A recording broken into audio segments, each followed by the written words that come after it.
Malam minggu bukannya pacaran, malah cowok kita pada latihan band. Pusing banget di Juliet. Lo tahu nggak cerita di balik foto ini? Apaan tuh? Kok serem?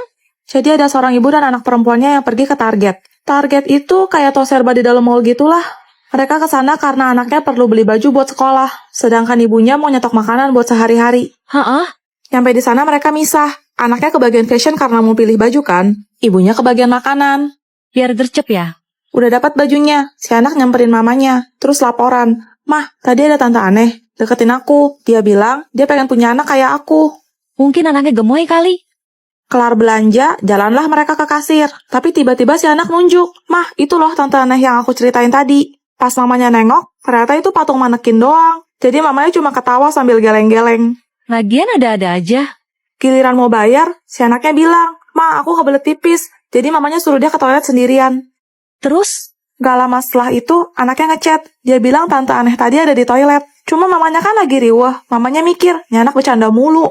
Singkat cerita beres nih urusan mamanya. Akhirnya mamanya nungguin depan toilet. Cuma udah lewat dari 10 menit, kok gak keluar-keluar anaknya? Waduh. Karena khawatir, mamanya masuk ke dalam toilet. Dicekin satu-satu biliknya. Dikiranya anaknya masih main-main, ngumpet gitu.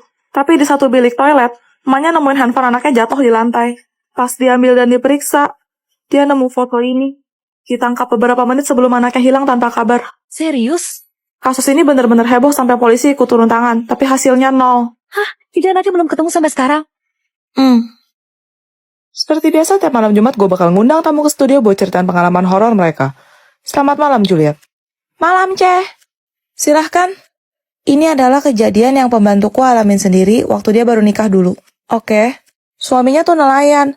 Jadinya dia banyak yang kerja di kapal kan tuh. Bisa sebulan, kadang lebih. Lama juga ya.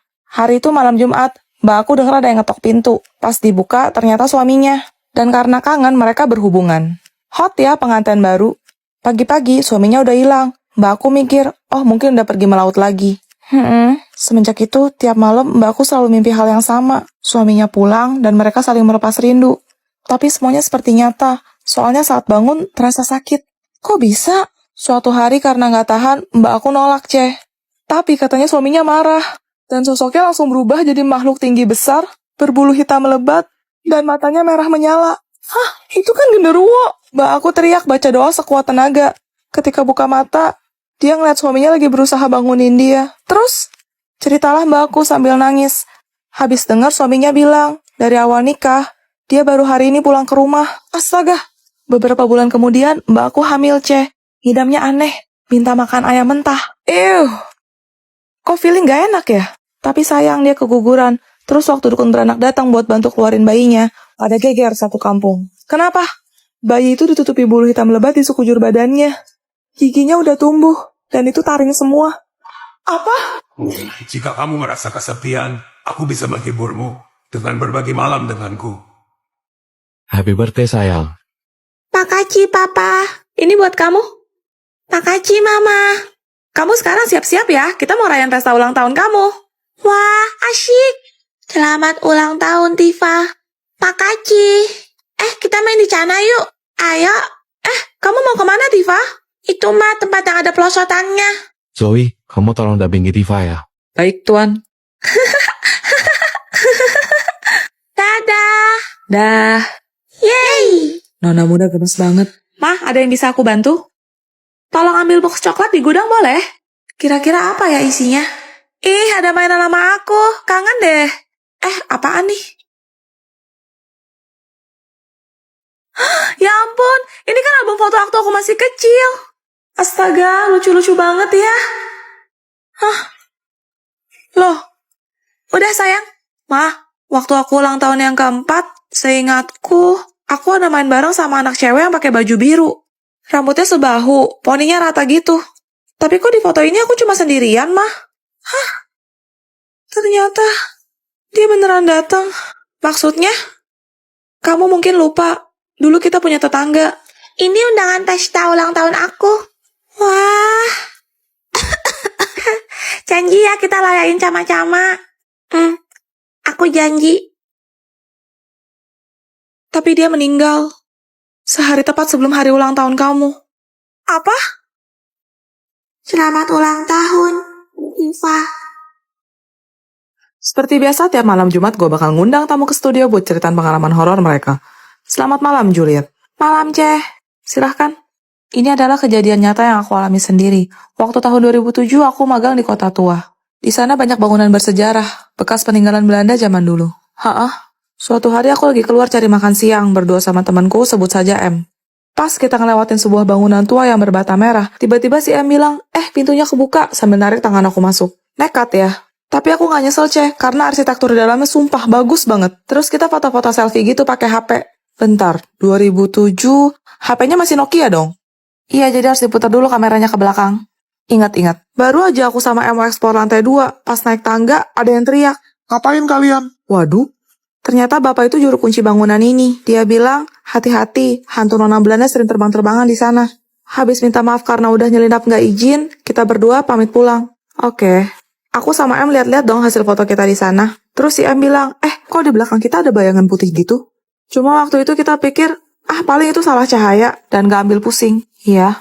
Tapi anehnya, Ceh, sejak kejadian itu, setiap kita ambil foto, bayangan putih itu selalu ada di belakang kita. Serius? Iya, aku udah ganti tempat sampai cabut baterai, tapi tetap aja. Dia kayak ngikut gitu. Matang.